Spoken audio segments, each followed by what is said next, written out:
भारत पाकिस्तान में वॉर हो सकती थी या तो हो सकती है, लेकिन इस वॉर से फ़ायदा किसको हो सकता है? भारत को नहीं, पाकिस्तान को बिल्कुल नहीं। फ़ायदा होगा चाइना और अमेरिका को। खबर आई है कि पाकिस्तान डीजीएमओ ने इंडियन डीजीएमओ को कॉल करके सीज फायर मांगी थी और इसके बाद भारत ने अपने टर्म्स रखे और सीज फायर पर दोनों ने अग्री किया। और उसके तुरंत कुछ ही चंद घंटों में पाकिस्तान ने फिर से सीज फायर का उल्लंघन किया और भारत के एलओसी के पास वाले इलाकों में भारी शेलिंग भी की। और यहाँ तक भी खबरें आई कि कश्मीर के शंकराचार्य और जम्मू के वैष्णव देवी मंदिर को भी टारगेट करने की कोशिश की गई ताकि भारत को फिर से वॉर के लिए उकसाया जाए। मेरा मानना है कि इसके पीछे चाइना और अमेरिका का कोई अंदरूनी स्वार्थ हो सकता है, क्योंकि चाइना के पास एक नहीं तीन रीजन है भारत को वॉर में उलझाने के लिए, जिससे उनकी इकोनॉमी को फायदा हो सकता है। तो आइए जानने की कोशिश करते हैं चाइना के वो 3 रीजंस। और अगर आप भी मेरी तरह पाकिस्तान के बारे में क्यूरियस है तो मेरी चैनल को सब्सक्राइब कर दीजिए। हर कोई चाहता है कि हम कोई एक्शन ले, और यहाँ तक के ओपोजिशन भी जो किसी भी मुद्दे पर सरकार को समर्थन नहीं देती थी, वो भी पहली बार सरकार को कह रही है कि कुछ तो एक्शन लो, कुछ तो करके दिखाओ। ये सारी बातें अजीब और कन्वीनियंट लग रही है। लगता है हर कोई चाहता है कि वॉर हो और भारत इस ट्रैप में फंस जाए और डिस्ट्रैक्टेड रहे। चाइना का वॉर को प्रमोट करने का पहला रीजन यही है, डिस्ट्रैक्शन। और चाइना भारत को डिस्ट्रैक्ट क्यों करना चाहता है, उसका रीजन है डोनाल्ड ट्रंप। चाइना दुनिया का मैन्युफैक्चरिंग हब है। वहाँ लिटरली हर चीज़ बनती है। कपड़े, electronics, pharmaceuticals, defence equipment, mobile phones, laptops, cars, steels, furnitures, plastics, footwears, in fact rare earth mineral में भी चाइना दुनिया का वर्ल्ड लीडर है। लेकिन कुछ एरियाज है जहां चाइना अपना शेयर नहीं खोना चाहता है, जिसमें electronics, cars, computers, tablets, phones, semiconductors, ये सारी कैटेगरीज चाइना के लिए बहुत इंपॉर्टेंट है। ये क्रिटिकल एरियाज में अपना लीड करना चाइना के लिए इम्पोर्टेंट है, क्योंकि ये प्रोडक्ट्स दुनिया भर में बिकते हैं और इनकी स्ट्रॉन्ग डिमांड रहती है। आप अब स्मार्टफोन के बिना रह सकते हैं? और स्मार्टफोन या तो उसके पार्ट्स हमें चाइना से ही मिलते हैं। ट्रंप ने अपनी पहली प्रेसिडेंसी में उसने चाइना के साथ ट्रेड वॉर शुरू किया। तब कंपनीज को पहला धक्का लगा कि चाइना में मैन्युफैक्चरिंग करने से उनको प्रॉफिट पर असर होगा। और फिर आया कोविड, और उसके बाद कई कंपनीज ने अपना प्रोडक्शन शिफ्ट कर लिया। कई कंपनीज ने वियतनाम, कंबोडिया, लाओस को चुना और वहाँ फैक्ट्रीज लगाकर वहाँ से मैन्युफैक्चर और एक्सपोर्ट करने लगे ताकि लेबल पर चाइना का नाम ना दिखे। इसी समय अनसर्टेनिटी के चलते एप्पल दूसरे देश ढूंढ रहा था टू शिफ्ट आईफोन प्रोडक्शन। तब एक अल्टरनेटिव भारत के रूप में आया। 2017 में एप्पल ने विस्टर्न कंपनी के साथ भारत में आईफोन असेंबली प्लांट ओपन किया, और एप्पल का दूसरा पार्टनर फॉक्सकॉन 2015 से ही भारत में ऑपरेट कर रहा था। और 2017 में दूसरा प्लांट ओपन करने का आइडिया यही था कि पहले आईफोन को भारत में सिर्फ असेंबल किया जाएगा और फिर भारत से एक्सपोर्ट किया जाएगा, जिससे उन पर टैरिफ्स ना लगे। फॉक्सकॉन का ये प्लान था कि डिस्प्लेज और प्रिंटेड सर्किट बॉक्स भारत में लोकली बनने लगे। लेकिन ये आशावाद चाइना को पसंद नहीं आया। क्यों? क्योंकि अगर एप्पल के लिए यह सक्सेस स्टोरी बन गया तो दूसरी कंपनीज भी यही सीखेंगी और शायद वो भी भारत में मैन्युफैक्चरिंग स्टार्ट कर दे। फिर भारत में विस्टन में सैलरी पेमेंट के रीजन से कुछ इश्यूज हुए और प्रोटेस्ट भी हुए।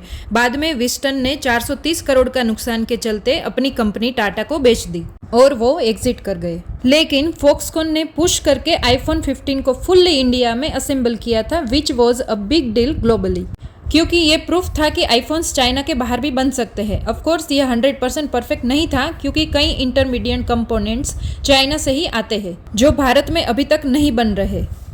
लेकिन जिस देश ने कभी इलेक्ट्रॉनिक्स में खुद से नहीं किया था, उसके लिए ये करना काफी बड़ा माइलस्टोन था। और इसके साथ साथ कई लोग भारत की स्मार्टफोन जर्नी साइड लाइन से भी देख रहे थे। और एप्पल आज 22 बिलियन के स्मार्टफोन भारत में बनाता है और दुनिया भर में एक्सपोर्ट करता है। 2024 में 1 लाख करोड़ के आईफोन्स भारत से एक्सपोर्ट हुए थे, और पहले सब कंपोनेंट्स बाहर से आते थे, वो अब 15 to 20% वैल्यू एडिशन के साथ भारत से ही होता है। यानी डोमेस्टिक कंपनीज इस ग्रोथ का हिस्सा बन रही है। लेकिन चाइना इस सक्सेस स्टोरी को ज्यादा कंटिन्यू नहीं होने देना चाहता। वो चाहता ही नहीं कि भारत ज्यादा वैल्यू एडिशन क्योंकि इससे कंपनीज को रियल इंसेंटिव मिलता है टू डिच चाइना। इसीलिए कुछ महीनों से एक वियर्ड ट्रेंड्स ऑब्जर्व किया गया है, जिसमें चाइना कई प्रोडक्ट्स का एक्सपोर्ट रोक रहा है ताकि वो भारत में आ ही ना पाए और फाइनल आईफोन डिलीवर ना हो पाए।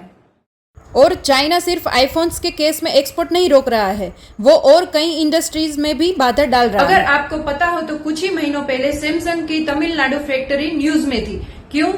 क्योंकि वहाँ के लेबरर्स अपने कोरियन काउंटर पार्ट से पे पेरिटी मांग रहे थे। उन्हें उतने ही पैसे चाहिए थे जितने कोरिया में मिलते हैं, और इसी बात को लेकर स्ट्राइक्स और डिलेज हो रहे थे। यह स्ट्राइक हर कुछ महीनों में शुरू होकर बंद और फिर से शुरू होता है। अगर आपको लग रहा होगा कि सैमसंग के लेबर यूनियन प्रोटेस्ट के चाइना से क्या संबंध है, तो मैं आपको बताना चाहूंगी कि 7 मई को हुए ऑपरेशन सिंदूर के लॉन्च के बाद सैमसंग यूनियन ने डिसाइड किया कि वो 13 मई को फिर से स्ट्राइक करेंगे। और ये protest centre of Indian trade union से बैक्ड है, which is the labour wing of communist party of India. और यहाँ चाइना चाहता है कि हम वॉर में इतने डिस्ट्रैक्टेड रहे कि हम इन इकोनॉमिक इश्यूज पर फोकस न कर पाए। और ट्रम्प के टेरिफ की वजह से चाइना और परेशान है कि भारत चाइना के सारे बिजनेस न खा जाए।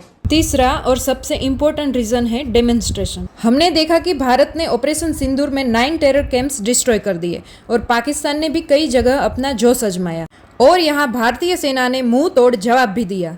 पर यहाँ एक बात जरूर नोट करें कि हमने पाकिस्तान के टेरर कैंप्स डिस्ट्रॉय किए थे और पाकिस्तान ने हमारे सिविलियन एरियाज में अटैक किया था। पाकिस्तान और चाइना के काफी गहरे संबंध है। चाइना ने पाकिस्तान में चाइना पाकिस्तान इकोनॉमिक कॉरिडोर के अंडर काफी इन्वेस्ट किया है, लेकिन चाइना पाकिस्तान के संबंधों का एक और पहलू है उनका मिलिट्री रिलेशनशिप। चाइना पाकिस्तान की 80% मिलिट्री नीड्स फुलफिल करता है।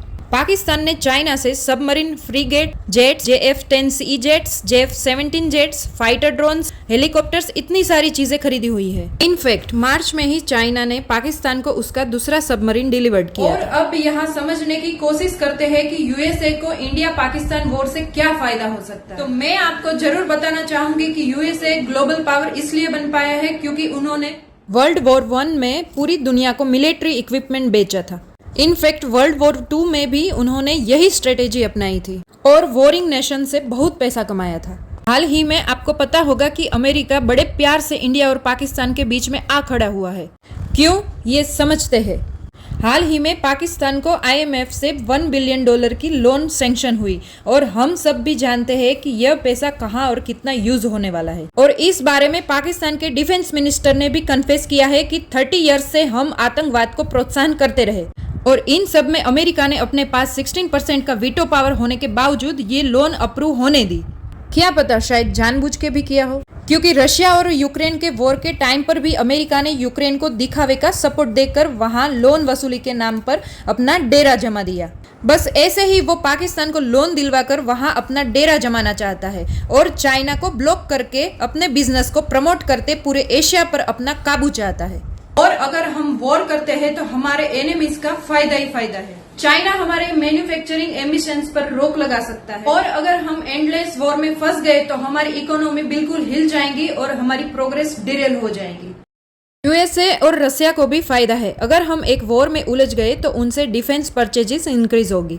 फ्रांस भी यही सोच रहा है कि हम उनसे और राफेल जेट्स खरीदे। टर्की, मलेशिया, कतार जैसे देशों ने ऑलरेडी ओपनली पाकिस्तान को सपोर्ट किया है। तो अब बचते हैं हम। भारत ने ऑपरेशन सिंदूर को अपनाकर 9 टेरर कैंप्स को डिस्ट्रॉय किया। और ये बात तो तय है कि लंबी वॉर से पूरी दुनिया को फायदा होता है और हमारा होता है सिर्फ और सिर्फ नुकसान। और अब हमें यहाँ सतर्क रहना है क्योंकि पूरा इंटरनेट पाकिस्तान और चाइना के प्रोपेगेंडा अकाउंट से भरा पड़ा है, जिसमें इंडियंस के नाम पर अकाउंट्स बनाकर नेगेटिव न्यूज शेयर कर रहे हैं।